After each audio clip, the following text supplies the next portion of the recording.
আর এইটা কিন্তু বোন অলরেডি দেখে নিয়ে নিয়েছে, আমি জানতাম না। তো আমি আবার দেখছিলাম হাতে নিয়ে যে এটা বিস্কুট তো নিতে হবে বাড়িতে, তো আমি আবার তুলেছিলাম। তারপরে বোন বললো না নেওয়া হয়ে গেছে, তাই জন্য আবার রেখেও দিলাম, যেহেতু নেওয়া হয়ে গেছে এক প্যাকেট।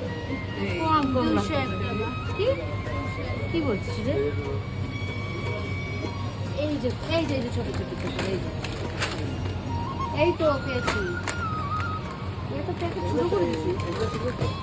বোন বলছিল এক প্যাকেট চাও নিতে হবে, তো এখানে চাই দেখতে আসলাম যে কোন চাটা ভালো হবে, জানি না এটা কেমন হবে, তো এটাই দেখছিলাম। আর বোনকে বলছিলাম এটা নেবো নাকি, তো আমাকে বললো এটাই নিতে, তো আমিও এক প্যাকেট নিয়ে নিলাম এখান থেকেই চা পাতা, জানি না কেমন হবে এটা। তো অনেকক্ষণ আমাদের ঘোরাঘুরি করার পরে আমাদের শপিং মোটামুটি কমপ্লিট, শেষের দিকে। তো চলো এগুলো এখন বিল করতে হবে, তো দেখি ওরা কোথায় গেল। আর এদিকে এসে যেটা দেখছি সেটা হলো এই যে দেখতেই পাচ্ছ আমার বোন কিন্তু এখন প্লেট বাটি এগুলো দেখা শুরু করেছে, মানে এগুলো আজকে এখান থেকে নিয়ে যাবে বলছে। ওর খুব ভালো লাগছিল এই বাটিগুলো, তো ওইগুলোই বারবার হাতে নিয়ে দেখছিল আর বলছিল এগুলো আজকে আমি নিয়েই যাব, কারণ ও বারবার আসে বলে যে আমি দেখি কিন্তু নেওয়া হয় না।